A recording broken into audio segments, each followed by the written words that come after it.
Avez-vous déjà fêté Halloween? Alors je sais, on est en pleine période de Noël et je suis sûrement le seul mec qui va sortir une vidéo qui se passe pendant Halloween, mais vous inquiétez pas, ça en vaut la peine. Halloween est une fête ultra populaire aux États-Unis pendant laquelle les enfants et les parents se déguisent pour partir à la chasse aux bonbons le soir. Mais depuis Halloween 1974, les enfants américains ont interdiction par leurs parents de manger les bonbons dès qu'ils les ont récoltés, puisque c'est à cette époque que le tueur aux bonbons a sévi. On parle aujourd'hui du Candyman.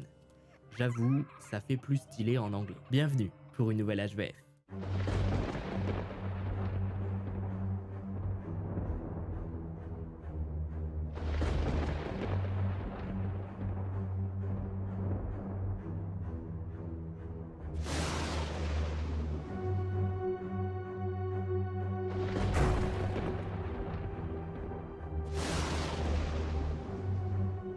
Salut à tous, c'est Max Skies. Aujourd'hui on se retrouve pour une nouvelle histoire à la fois vraie et flippante qui ne se passe pas du tout pendant la période de Noël. Mais alors pas du tout. On va parler aujourd'hui du Candyman, un homme qui a sévi pendant Halloween 1974 et qui a fait régner pendant toute une soirée la terreur. Alors si vous avez l'habitude peut-être de faire Halloween, je sais qu'en France cette fête n'est pas aussi répandue que chez nos voisins américains, eh bien la prochaine fois que vous irez chercher des bonbons, vous ferez très attention à leur emballage. Vous allez voir, vous allez comprendre. Vous allez voir que l'histoire est assez horrible mais également très triste puisqu'elle a changé à jamais la vision qu'ont les Américains d'Halloween. Installez-vous et on est parti. 31 octobre 1974.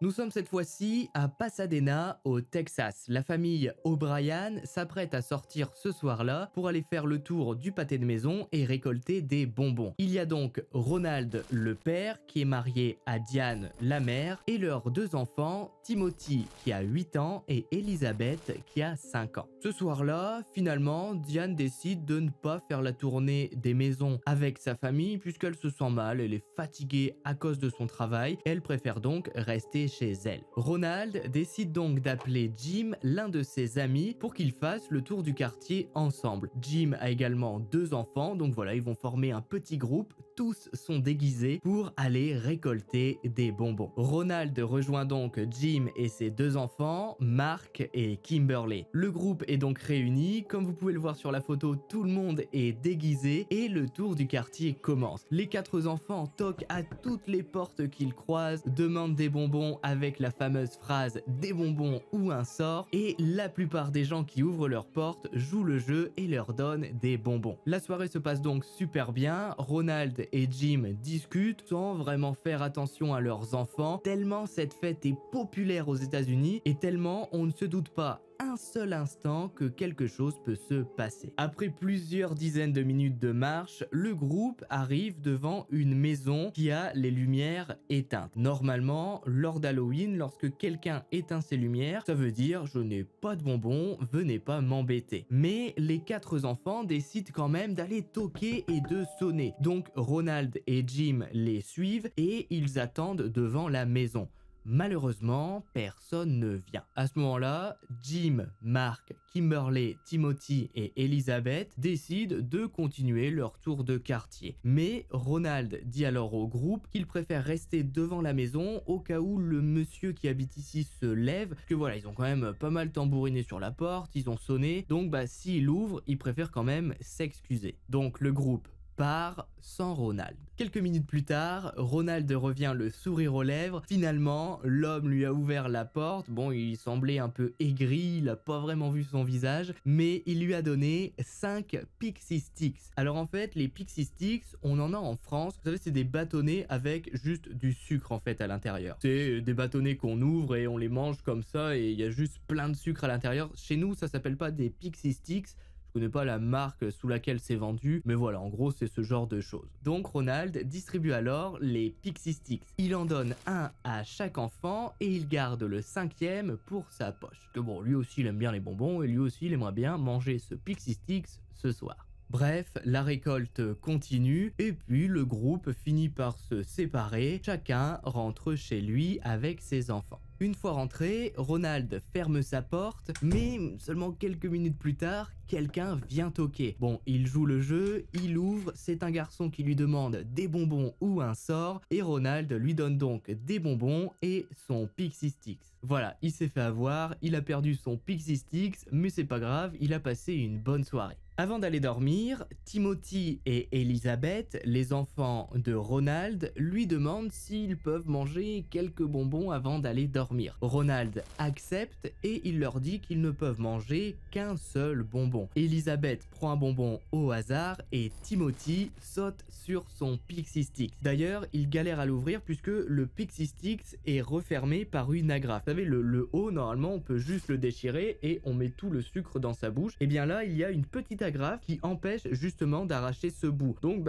Timothy est obligé un peu de tordre le truc dans tous les sens pour réussir à l'ouvrir. Bref, il réussit et hop, il enfile tout le contenant dans sa bouche. Seulement, quelques secondes plus tard, Timothy commence à faire des grimaces. Son bonbon, son Pixie Stix, n'a pas du tout le même goût que d'habitude. Ça n'a pas du tout le goût de sucre. Ronald, voyant que son garçon tire un peu la tête, va aller le voir, lui demander ce qu'il se passe et il va lui donner quelque chose à boire pour faire passer le goût. Il regarde un peu l'emballage, voir si c'est pas périmé et tout, et rien lui semble bizarre. Même pas la graphe, il se dit juste que ça tombe, c'est sûrement genre un nouveau packaging, c'est genre voilà, c'est nouveau, la marque a créé ça, on sait pas. Mais quelques minutes plus tard, l'horreur débute alors. Timothy court dans la salle de bain pour vomir. Il a mal au ventre et il ne se sent pas bien. À ce moment-là, ses parents Ronald et Diane le suivent alors dans la salle de bain pour le soutenir. Vous savez, quand vous êtes malade et que vous êtes en train de vomir, c'est toujours du bien par exemple d'avoir un gant sur le front. Eh bien, Diane, voilà, met un gant sur le front de son fils. Ronald, de son côté, tient son garçon pour qu'il vomisse puisque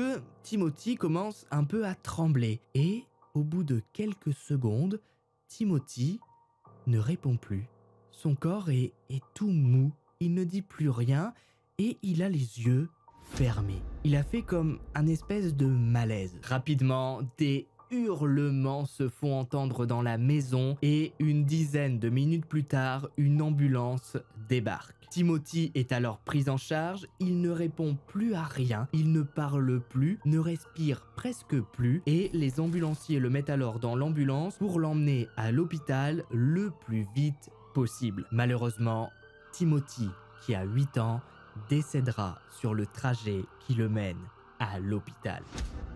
En moins d'une heure, Timothy a perdu la vie en mangeant ce bâtonnet qui avait un goût étrange et qui était censé être rempli de sucre. La famille O'Brien est sous le choc. Personne n'a compris ce qui vient de se passer. Rendez-vous compte, ça s'est passé en seulement 1 heure. C'est un claquement de doigts. Timothy a avalé le tube, il a eu un peu mal au ventre, il a vomi.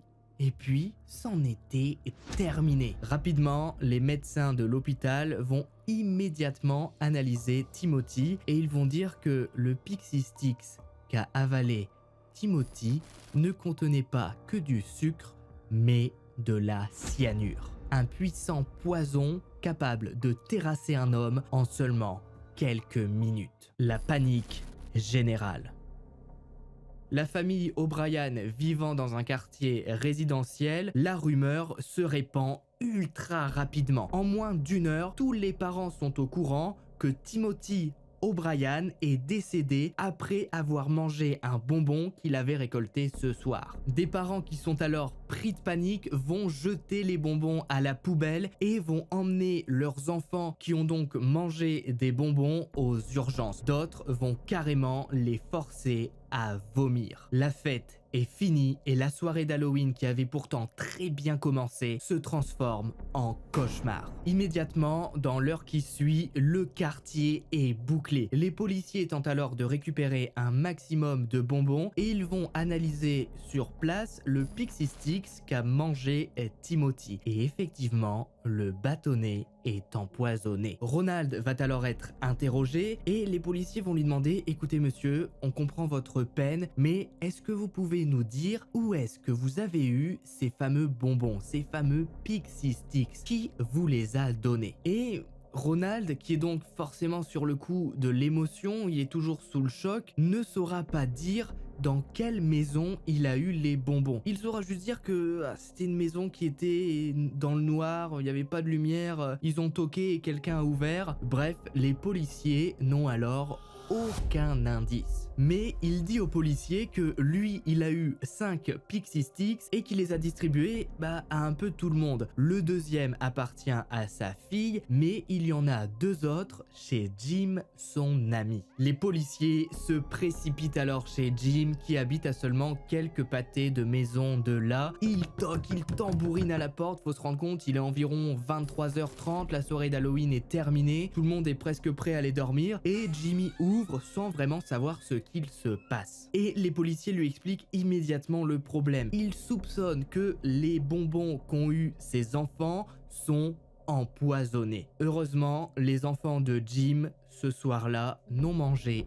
aucun bonbon, ils ont préféré tout garder pour les jours à venir. Mais il reste encore le 5e Pixie Sticks à retrouver. En effet, Ronald dit l'avoir donné à un enfant qui a toqué chez lui lorsqu'il est rentré de sa tournée d'Halloween. Ce garçon, il ne le connaît pas plus que ça, il l'a juste croisé de temps en temps dans le quartier. C'est tout. Heureusement, des gens qui étaient dans la rue à ce moment-là savent qui était ce garçon. Et les policiers vont donc immédiatement appeler les parents de ce garçon pour gagner du temps en leur expliquant que la situation est extrêmement grave et qu'il faut qu'ils retrouvent ce fameux bâtonnet sucré que leur garçon a récupéré chez Ronald. Les parents, pris de panique, commencent alors à retourner le sac de bonbons qu'a ramené leur fils de sa soirée d'Halloween. Mais ils ne retrouvent absolument pas ce fameux Pixie Sticks. Et là, une idée horrible traverse la tête de la mère du garçon. Et si il avait pris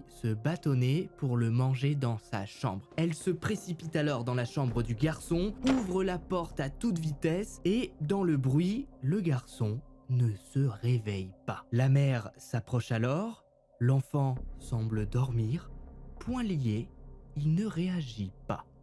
Et elle se rend compte que dans sa main, dans son poing fermé, il y a le Pixie Sticks qui est fermé. Le garçon a apparemment tenté de l'ouvrir, mais avec l'agrafe qu'il y a au bout du bonbon, il n'a pas réussi à l'arracher et il a fini par s'endormir. Les 5 bonbons vont donc être analysés et les 5 sont empoisonnés. Ils ont tous à l'intérieur une dose mortelle de cyanure. Une enquête débute alors. L'enquête. Comme je vous le disais, Ronald va donc être interrogé, mais il ne se souvient pas du tout de quelle maison il s'agit. À ce moment-là, nous sommes encore le soir lors du début de l'enquête et les policiers vont donc faire le tour du quartier en toquant et en disant « Bonjour, avez-vous distribué des Pixie Sticks à des enfants ?» Mais aucune famille ne dit en avoir distribué. Bon alors en même temps, quand tu distribues des bonbons empoisonnés et que les flics viennent toquer chez toi, tu vas pas dire ah si c'est moi, oui moi je leur ai donné, ouais. Bah non, forcément tu vas dire que t'en as pas donné. En plus de ça, Ronald est incapable de donner une description précise de l'homme puisqu'il dit vraiment que l'homme a juste entrouvert la porte, qu'il a juste regardé et qu'il a tendu son bras pour déposer les 5 Pixie Sticks dans son sac. Et après, il a juste refermé la porte. Il dira juste que l'homme semblait avoir un bras poilu. Bref, la soirée passe et la fameuse maison devant laquelle Ronald a attendu ne sera pas retrouvée. Faut savoir que Ronald, à ce moment-là, n'a pas dit aux policiers que Jim l'avait suivi pendant tout le trajet et que donc Jim, lui, savait de quelle maison il s'agissait. Voilà, forcément dans la panique, il a juste dit écoutez, je partais avec mes enfants faire Halloween. Il n'a pas vraiment précisé avec qui il était. Les policiers pensent qu'il a juste croisé Jim et ses enfants et que c'est à partir de ce moment-là qu'il leur a donné les 2 Pixie Sticks. Les jours suivants, les policiers vont de nouveau se rendre chez Ronald puisque l'enquête n'a pas du tout avancé et ils vont lui mettre un petit coup de pression. Ils comprennent sa peine mais ils ont besoin de lui pour faire avancer l'enquête. Ils lui disent donc écoutez monsieur, on comprend vraiment ce que vous avez vécu, mais vous devez nous aider. Maintenant, retrouvez la mémoire et dites-nous de quelle maison il s'agissait, sinon on ne pourra jamais faire avancer l'enquête. Et là, Ronald, avec la pression, commence à reprendre ses esprits et il part avec les enquêteurs dans le quartier pour les emmener à la maison. Les enquêteurs, une fois devant la maison, vont tenter de nouveau de toquer, mais une fois de plus, personne ne répond. Et ils peuvent pas défoncer la porte, ils ont aucun mandat, donc ils vont juste se renseigner sur le propriétaire de cette maison. Le propriétaire de la maison s'appelle Melvin et il travaille en tant que contrôleur à l'aéroport du coin. L'homme va être arrêté sur son lieu de travail devant tout le monde et il va être pointé du doigt. C'est lui le Candyman. C'est lui qui a tenté d'empoisonner 5 enfants. Mais finalement, ça va pas vraiment se passer comme prévu puisque Melvin, le soir d'Halloween, il travaillait à l'aéroport.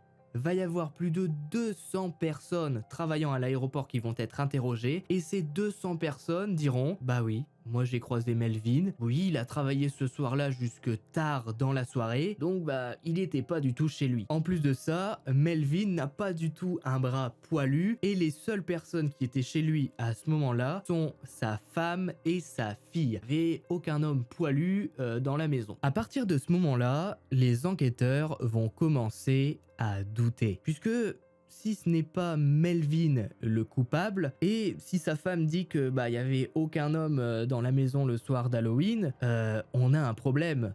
Ronald ment forcément quelque part. Mais pourquoi aurait-il fait ça?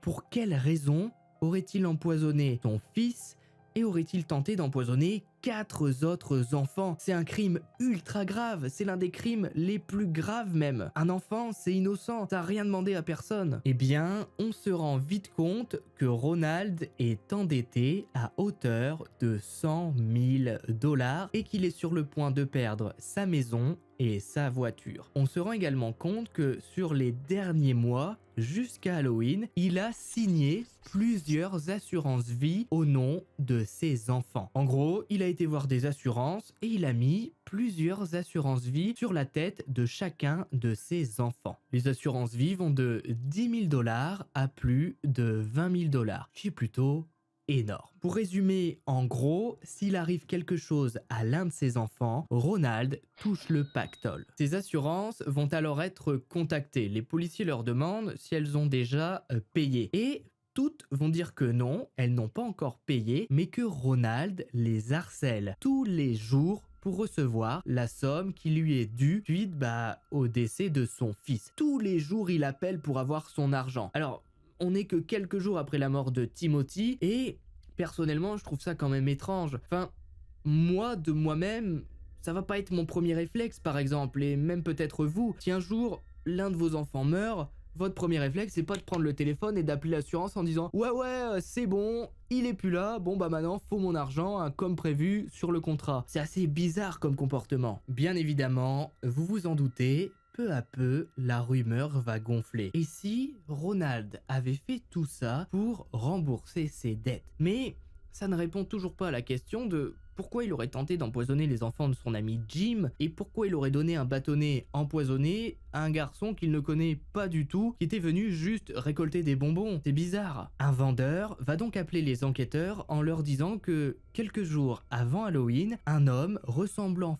fortement à Ronald était venu lui demander du cyanure, mais qu'il avait refusé de lui en vendre parce que l'homme demandait une trop grosse quantité. En plus de ça, un professeur d'université dira également que Ronald était venu assister plusieurs fois à son cours sur la chimie et qu'à chaque fois, il lui posait des questions sur le cyanure en lui demandant, par exemple, combien de doses il faudrait pour un homme. Voilà, même s'il a fait ça à des enfants, il voulait quand même vraiment être sûr que ça fonctionne. À ce moment-là, Ronald est tellement soupçonné que sa maison va être fouillée et on va retrouver des ciseaux et une agrafeuse. Sur ces ciseaux, il y a des bouts de plastique qui correspondent aux emballages des Pixie Sticks. C'est ce ciseau qui a servi à couper le bâtonnet, à mettre de la cyanure et à le refermer avec une agrafeuse. Ronald est immédiatement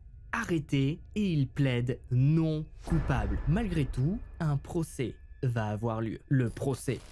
Pendant son procès, Ronald va se faire détruire par ses propres amis. En effet, ses amis vont raconter, ils vont témoigner au procès en disant que Ronald, lors de l'enterrement de Timothy, avait été parler avec des invités, la famille qui était là, en leur expliquant que avec l'argent qu'il allait toucher des assurances, il allait sûrement partir en voyage et pouvoir s'acheter quelques petits trucs sympas. Et ça avait pas mal choqué la famille. Ils avaient trouvé ça bizarre que Ronald soit limite content de toucher cet argent. En plus de ça, le soir de l'enterrement de Timothy, Ronald avait préparé un apéro et il s'était énervé en voyant que les invités, sa famille, n'étaient pas repartis tard. En gros, personne s'était amusé comme prévu. Il avait prévu des gâteaux, des chips, à boire, du coca. Il voulait que tout le monde passe un beau moment. Quand même assez bizarre. On va pas à ce genre d'événement pour passer un bon moment. Et en plus de ça, on n'y va pas pour y rester le plus longtemps possible, au contraire. Pour les policiers, le scénario est simple. Ronald a empoisonné 5 Pixie Sticks. Lorsqu'il a vu cette maison fermée, cette maison éteinte, il s'est dit...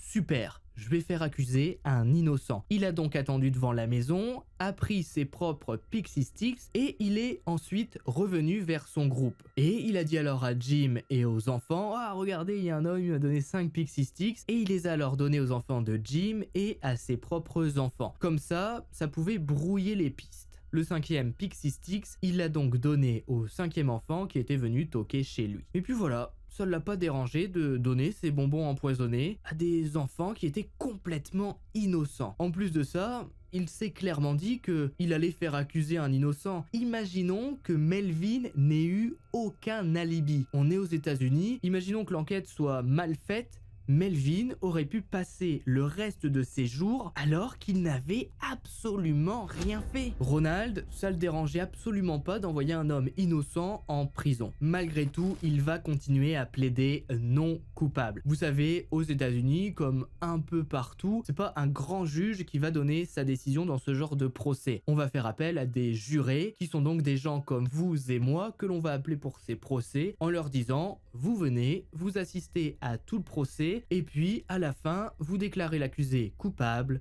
ou non. Les jurés à la fin du procès vont se retirer pendant seulement une petite heure. Pendant une heure ils vont se dire bon, est-ce que les avocats vous ont convaincu de l'innocence de Ronald? Les jurés ressortent de la pièce et Ronald est alors condamné à la peine capitale. Quelques jours plus tard, Diane, sa femme, demande le divorce. Le 31 mars 1984, après 10 ans de prison, Ronald subit enfin sa peine capitale et ses derniers mots seront « Je vous pardonne tous, même ceux qui sont responsables de ma mort ». Et il précisera également qu'il est innocent. Petite anecdote d'ailleurs, ce jour-là, le 31 mars 1984, des gens vont se réunir devant la prison avec des pancartes avec écrit dessus un bonbon ou un sort. Comme pour se moquer de Ronald qui a littéralement gâché Halloween pour des milliers d'Américains qui maintenant ont peur d'aller chercher des bonbons, ont peur de tomber sur un fou qui empoisonne les bonbons et pour lui dire en gros bien fait, voilà, tu l'as cherché, bien fait. C'est ainsi que se termine l'histoire du Candyman, l'histoire horrible d'un homme qui a été prêt à tout pour rembourser sa dette.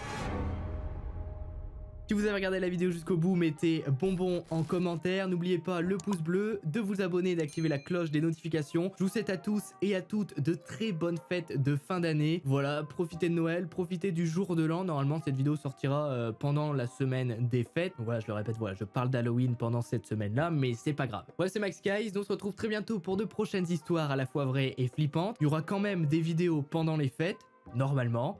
On se retrouve très bientôt et puis